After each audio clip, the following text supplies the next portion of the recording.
During the election campaign, Justin Trudeau promised to legalize marijuana, and it looks like the wheels are really in motion.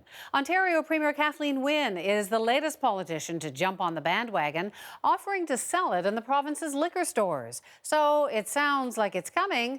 Are we ready? Violence, murder, the ultimate end of the marijuana addict.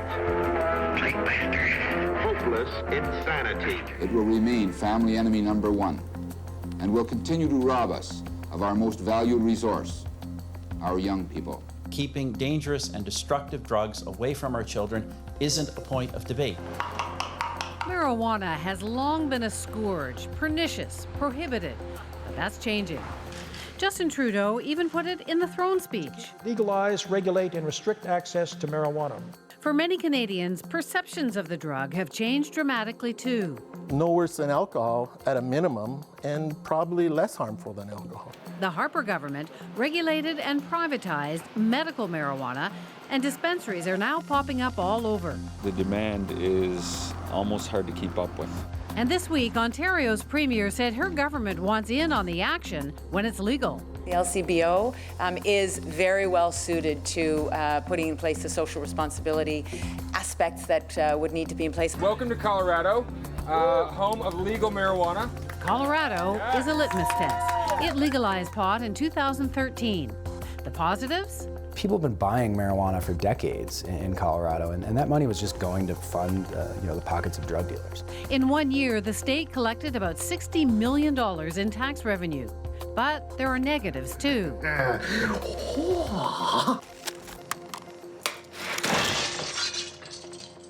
An increase in impaired driving-related deaths, and an influx of homeless youth coming from other states. I'm joined now by our panelists. Jonathan Kay is editor-in-chief at Walrus Magazine. Tasha Carradine is a columnist with the National Post and iPolitics. She joins us from Montreal tonight. And John Moore is a talk radio host in Toronto. So it is our last panel of the year, so I thought we should do it on pot. About pot, you mean. About pot, yes, we're not doing pot. So Justin Trudeau, when he announced that he was going to legalize marijuana, a lot of people thought that he was making a big mistake, but now it looks like it's happening. Are we ready, John? We are and we aren't, and I don't want to equivocate. I'll explain why. Interesting that you started by saying how much of a disaster people thought it was when Justin said that he was going to legalize pot. The Conservatives, I think, honestly thought, that's it. He finally stepped on the landmine. This is the end of Justin Trudeau. And very quickly, I mean, I'm talking within 6 weeks, polling showed that Canadians were on board. And one of the reasons for that is, and this is why we are ready, the fastest growing cohort of pot users is people from the 60s who have retired. Some of them are actually told by their doctors, you know, you drink too much, you should try pot. So, you know, the people who should be against are the ones in favor of it. Where we're not ready for it is I'm not sure that we really know yet what the regulatory framework is, who's going to test it, where's it going to be sold. There is the issue, yes, of being able to test people who may be driving on pot. And we'll probably dig deeper into that as we go along. Yeah, lots of logistical questions. But just generally, what do you think, Tasha? Are Canadians ready? I think we're ready, but we're not. A lot of the logistical points John brought up are very valid. How is it going to be regulated? The fact every province is going to do it independently. How are the police going to cope with an increase, which will come of people who are driving under the influence?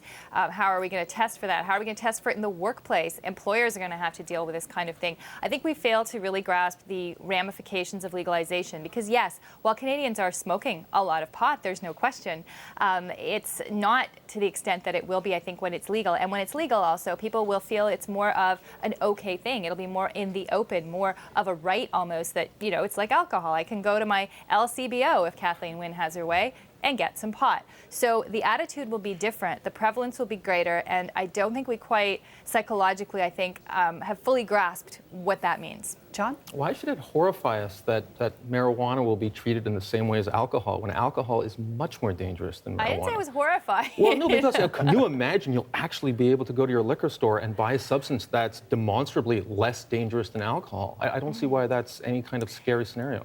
But what about all the logistical problems of regulating it? The cops watching on the street. The whole Western regulatory state is built around our ability to regulate this kind of thing. If you look at consumer goods, cars, over-the-counter medications, prescription drugs, tobacco, I mean, this is what the modern regulatory state does. If you add just one more item to the list, I mean, that's child's play for the sort of system we've built up in the recent decades. I would disagree, but I think it's interesting you say scared. I'm not saying from the point of view, oh my goodness, I'm horrified, this will be terrible.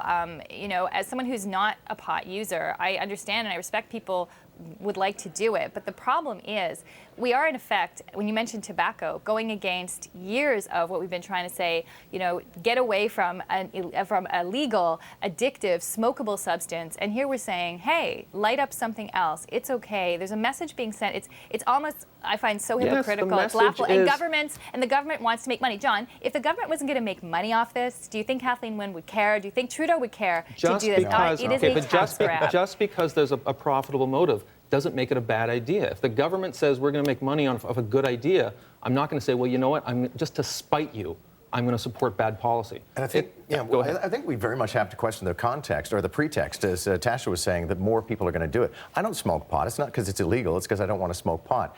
There's no evidence that legalizing or decriminalizing pot increases the number of people who use it or increases the amount that users consume. And pot is actually consumed quite differently from alcohol. People go out for lunch during a business day and have a glass of wine. They don't toke up during the business day.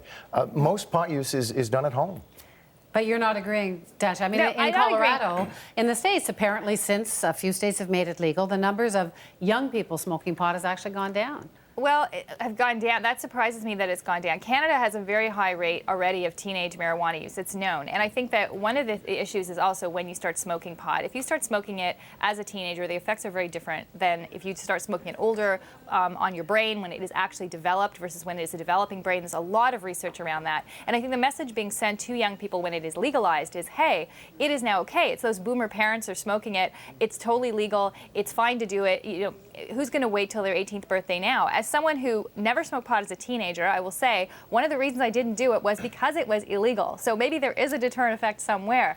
I don't think that there's no deterrent effect at all when you make it harder to get. And there'll still be a black market. That's the other thing to remember. This will not kill the black market. I think it's important we talk about the numbers, though. 45% of Canadians have tried pot once in their life. Something like 15 to 20% have maybe used it in the last year. When it comes to young people, it's about 12% have 45% have tried it, 12% use it frequently. But here's the most important stat of them all, Tasha. If you ask kids, do you know where to get pot? 90% of them say they can name a person they would go to get it. But that won't change. I mean, for minors, they still won't be able to. Well, no, they won't get it. The LCBO will be added to that list. Great. Look, and how is that a good thing? Teenagers are going to do stupid things. They're going to do stupid, self-destructive things. And adults are going to do stupid, self-destructive things.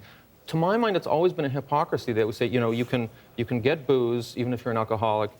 You can go smoke yourself to death.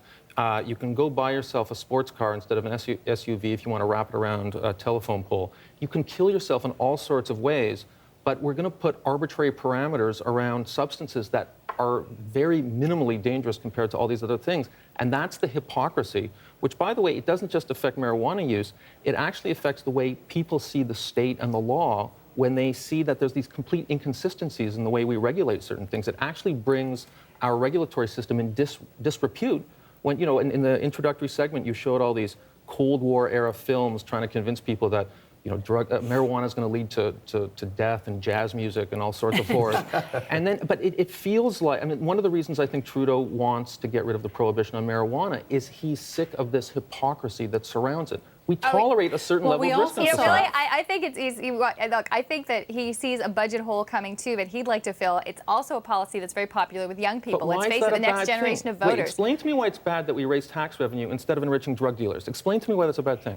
Well, I don't think you want to enrich drug dealers either. I think there's a line, but I think there's a line across. You want to legalize it is different than decriminalize it. For example, I mentioned Colorado. We also saw there still is stigma. Another piece of tape in our setup pack, which was ads that they're running in Colorado saying, "Do not toke and drive." Exactly. Yeah. So it is, to what extent we don't really know, but it is. It has been an issue there. There's been a lot of coverage in the last couple of months of numbers that came out that said the number of fatalities had gone up since they legalized marijuana. And actually, first of all, those stats came from a guy who was the chief lobbyist against legalizing pot. The important thing to note is since they legalized marijuana in Colorado, the number of fatalities has actually gone down. It's a matter of doing a tox screen on people who have been killed and finding out maybe they were exposed to pot in the last 2 days, in the last 2 weeks.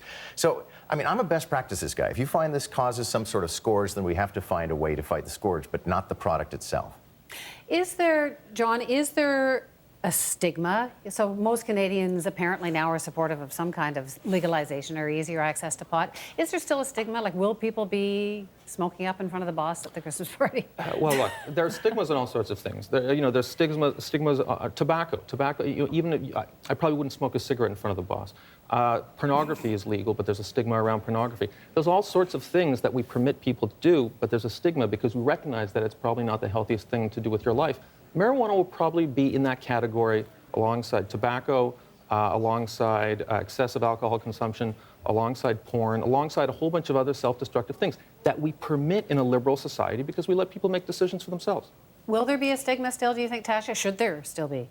I think there will be a stigma. I don't think it'll be a stigma around legality, obviously. It's not, oh, you're smoking and that's bad because it's illegal. I think it'll be that there is a certain caricature of the, lazy pot smoker, the lack of ambition, somebody that Cheech and Chong stoner, absolute archetype that people look down on, and people who are heavy pot users. I think people who recreationally use it once in a while, it's a different scenario than if you become a regular heavy pot user. And I think people look down on that stereotype. And I think toking and driving will also be looked down upon the way we look down on drinking and driving too, as it should be. Stigma, John?